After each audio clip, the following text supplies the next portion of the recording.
Hey everybody, how's it going? I'm just unloading from Buck & Stock. Those of you that were there know I bring a job box and I fill it full of chainsaws. And I'm just unloading at Buck & Stock. I got a question the other day in a comment. What is the difference between the Husqvarna 394 and the 395? Well, I got three 394s and two 395s in various states of runnability or disrepair in or on the tailgate right now. Let's just have a quick look at them and then let's talk about which I prefer and why. Okay guys, on the tailgate, in no particular order, I have a, what year is this? I have a 2000 Husqvarna 395 XP, so a fairly early one. I have a 1994 original, not messed with, not ported 394 XP. I believe 93 or 94 is the first year they come out with these. I have a 1993 Husqvarna 394 XP. That's a saw I brought to Buck & Stock. This one's ported. Again, very early saw. I also have a 2006 395 XP. So not current, but 20 years old. And sitting next to that is a, we can't tell friends, but it is, 1997 394 XP. So that would be, well, that would be one of the last ones in the line. I don't know when they went to the 395, but I'm guessing about 97 or 98. Not an expert on the 395s, but okay, so as you can see, friends, if you come up close, they all have very similar architecture because they are, everything below here is the same. Okay. This saw, friends, was built out of bits and pieces of the 288 XP. They do not run the same though. The 288 is old style, low RPM, not particularly revvy. It's a little heavier. They're good saws. I like a 288, but the 288 does not have the ergonomics. These saws, friends, this is a saw that you'll run all day if you have one. Unlike most big saws, I find these are well balanced and they are not heavy. Okay, they're not heavy for a 94cc class saw.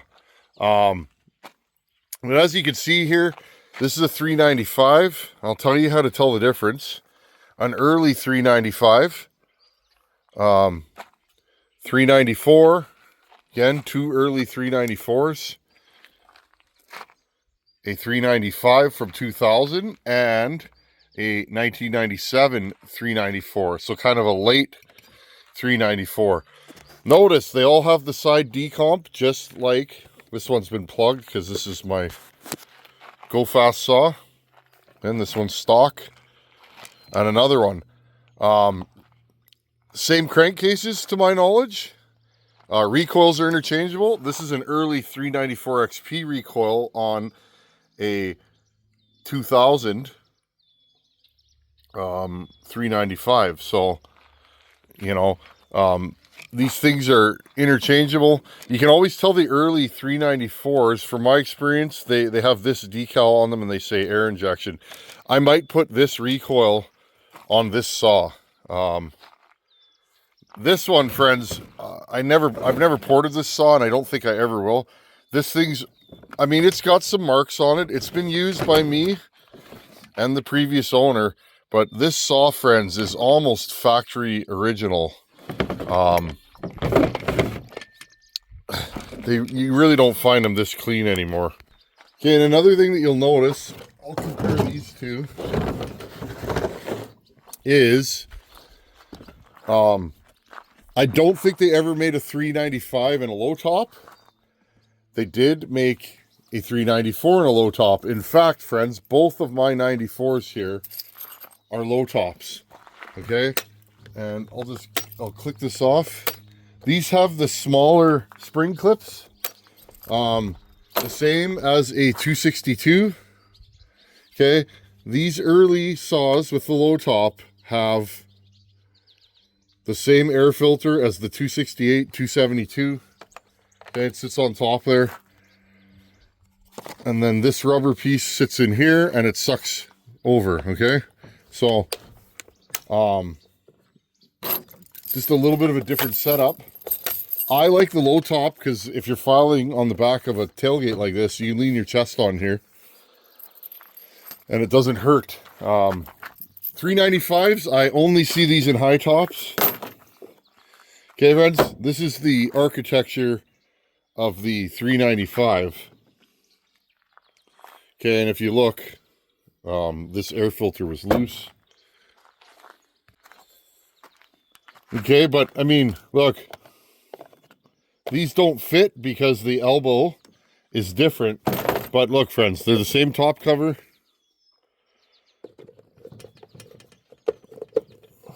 Maybe this doesn't fit on there. There, we're all learning something together, aren't we? Okay, so a high top air filter cover has to go on a high top base. And I think what's actually, oh yeah, see, I see. Okay, friends, so the covers are the same though, okay? They are the same. The only difference is these have ribs on them. They have sight lines. These do not, okay? So, again, very, very similar saw, very similar architecture. They are, for all intents and purposes, the same, friends, okay? They have the same bore and stroke. They have the same carburetor with some differences, and we'll get into that. They have the same recoils. They have the same top covers. Pretty much everything is the same. The muffler is interchangeable. There's really no difference on these. You can always tell a 394, friends, from a 395 instantly. 394s have an idle screw that you can turn with your thumb, okay? See this blue idle screw right here? 395s do not have that. So that's a clear way. To my knowledge, this is the only saw Husqvarna's ever made that had a thumb screw on it. Okay, so if you're buying these and there's no decals left, okay, because often these saws here are going to be logged with, okay? My ported saw, this saw is logged with. Look at the plastic on it, okay? It's been sitting outside. It's faded. It's cracked. The handle's beat up, okay? I had to rewrap this with hockey tape because there was nothing left on the wrap. I'm going to order a new wrap for this, friends, because that leaves black on your hands on a hot day. It's kind of annoying.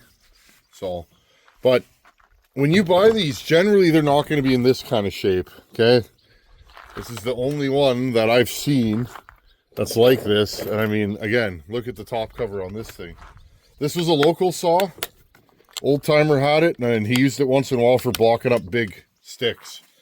And I mean, we have big wood here, but it's not the norm, okay? Medium-sized wood is the norm here. So when I had the chance to trade for this, well, I did, because, well, I've never seen another one since. And after running a 394 for a day, I knew that this was the saw that I wanted. And if I was going to run a big saw, well, this would be the saw that I would want to run. Okay, now let's talk about, we talked about the similarities. And again, they're exactly the same. They have the same dogs, the same suspension here. Okay. And I think I'm going to do another video on buying these because you're not always going to find these in one piece like this one is. You're going to find them in multiple pieces. Okay, these have spring anti-vibe. I believe this is the second saw Husky ever made with spring anti-vibe. The first is the 262 XP, I believe. I think that came out in the late 80s. But all of these saws have spring anti-vibe, which means they're real smooth to run. You're not going to get buzzed by these things. Okay? So what is the difference between these two saws? Because, well, let's be honest, they're not the same model. And some guys like 395s, some guys like 394s. I'm personally a 394 man. Now, I realize that not everybody is going to find a 394. There's not a lot of them left. Most 394s were used up logging, has been my experience. And you're going to buy them looking like this. Look at the condition of this saw, friends. It's in rough shape. Okay? This saw, look how dirty it is. The main difference between these two saws, and the way you could tell, friends, these two saws were in the back of a truck, okay? Just laying there, and I saw what they were instantly, and I asked the guy if he wanted to sell them. And he said yes. So we made a deal, and 2 minutes later, I'm throwing them in the back of my truck, because that's how I roll. Because I don't take a lot of work, or really any work at all, I buy saws with the revenue that the channel makes, and then I rebuild them. Okay, friends, do you notice a difference between these two saws right now? Some of you are already, even if you've never seen this, impulse line, no impulse line, okay? That is the dead set way, okay? If this screw is missing, again, blue thumb screw to set the idle. But if you were looking at these two saws quickly, right here, friends, okay? And you know you're not looking at a 288 because a 288 would have a coil here, a small blue coil, okay? 288 looks very similar under the hood. But impulse line. Now you say, well, what if the carburetor's missing? Well, if the carburetor's missing, friends, here's the difference. The weak point of the 394 is also the reason why I like it. The 394, friends, this is a 394, has an intake block, okay? Just like a 266, 272, 288. This is the last of the old style saws. And you look on here, well, it's got a plastic intake block and two screws that hold it in, okay? The 395 has an intake boot, and you can see it right here, and an impulse line. Just like all your modern saws do. They all have an intake boot and an impulse line. Now, the reason why they did that was, they, this has a Tillotson on it, and what does this have? Probably a Walbro. Yeah, I'm guessing that's a Walbro. The reason why they did that, friends, is 99% of the time, an intake boot is not going to leak until it rips. These intake blocks are known, they warp, they crack, and there's gaskets in here that can leak. Okay, so the intake boot is a better setup. Now, the question is, which do I like better? Well, I like a 394 better, which is totally subjective. A lot of guys would rather run a 395. If you're logging or you're making a living, you're a tree guy, I would probably tell you to go with a 395. Why? Because they still sell them. Most Husqvarna dealers still have 395s for sale. Even though the 592 came out to replace it, I think most guys would rather have a 395. They're simpler, they're cheaper to buy, and parts are super available. If you're running a 395, you can go to your Husky dealer and they'll probably have parts. 394, most of this stuff, the intake parts and that, are no longer available.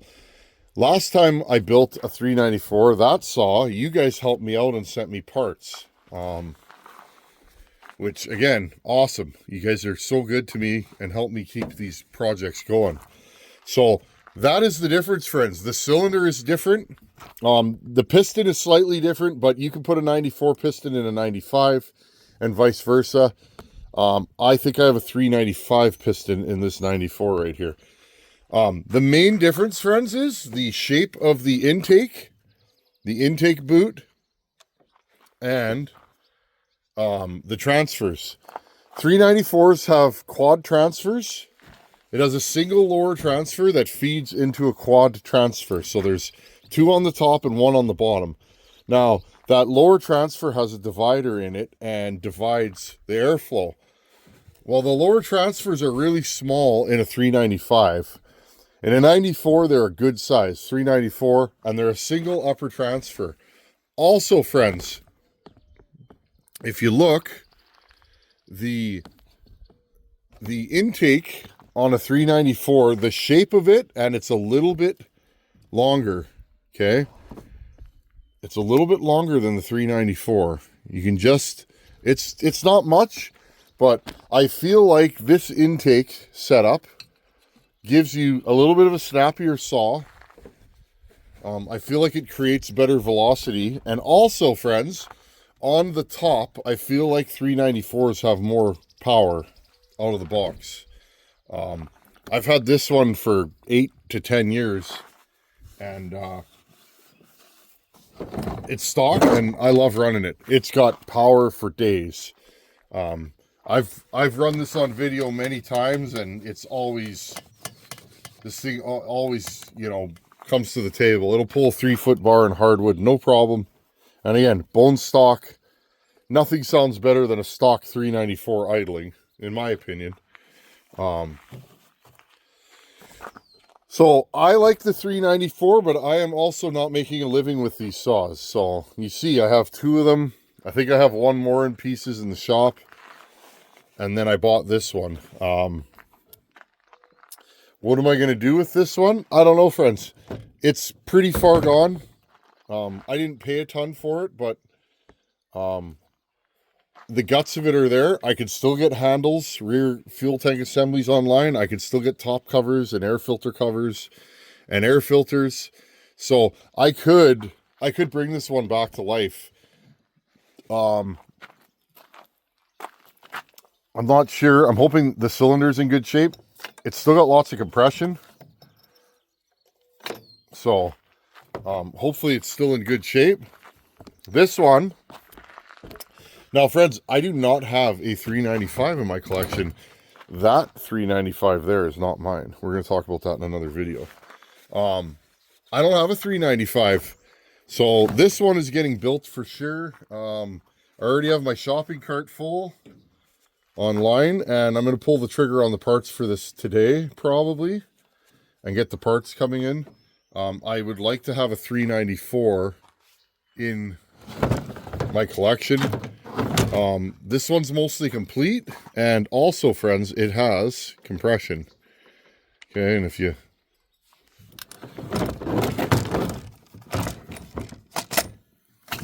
okay, so it's a done deal. I can get a recoil. Remember, they have a clone saw of a 395. Again, if you're making a living, you probably want OEM, but you could buy cheap recoils and fuel tanks and all that stuff. You could still buy the wrap bars. The wrap bars come with a dog kit. I believe I have the outer dogs for that saw. But I mean, you could buy all that stuff online and, you know, put together a saw that looks like this. In fact, I think this is an aftermarket chain brake. Yeah, it is. It says Farmer Tech right on it. So, and it works fine. I've had no issues with it. So there you guys go. So yeah, 394 and 395, they're the same saw. 395 is more of an emissions saw, and the 394 is old school, nasty Husqvarna. 395 though, friends, I would say, for me, like a 395 is one of the best saws made in the last 20 years, 25 years. They are readily available. My dealers still have these brand new. You can buy them brand new in Canada with a 3-foot bar. I'm seeing them for 1,600 to 1,700 Canadian. So 1,100 to 1,200 US. You can buy one of these things brand new. And then if you're making a living with it, that's for most scenarios, friends. Stock, That'll do everything you need to do. Ported, there's not a stick of wood in 90% of cutting scenarios that'll be too big for that to go. So, in fact, friends, at Bucket Stock, we were horsing around. We had that 880 there. I think that had a 42-inch bar, 404. So apples to oranges. But we were just horsing around, and I said, I wonder how close where my 394 ported would be as opposed to that. So we lined it up on a piece of sycamore, and we went to it, and my 94 beat that thing by, I don't know, 30 seconds in the cut. It was substantial, friends. And yeah, the 880 got pinched and whatever, but I mean, in real world, friends, for every one cut that 880 was making, I would make 2. So if you're making a living, you know, a ported big block, you know, 95cc Husky, you could do a lot of work with that, friends. And it's, like I said, they're not heavy. Okay, I'm not even struggling to pick that up. So, anyhow, friends, hope that answers your question to you who asked the question, and always happy to help. The reason why I have so many saws is that I can do a video on almost any Husky ever made, and I probably have one, and we can talk about it. Thanks for watching. Take her easy. Later.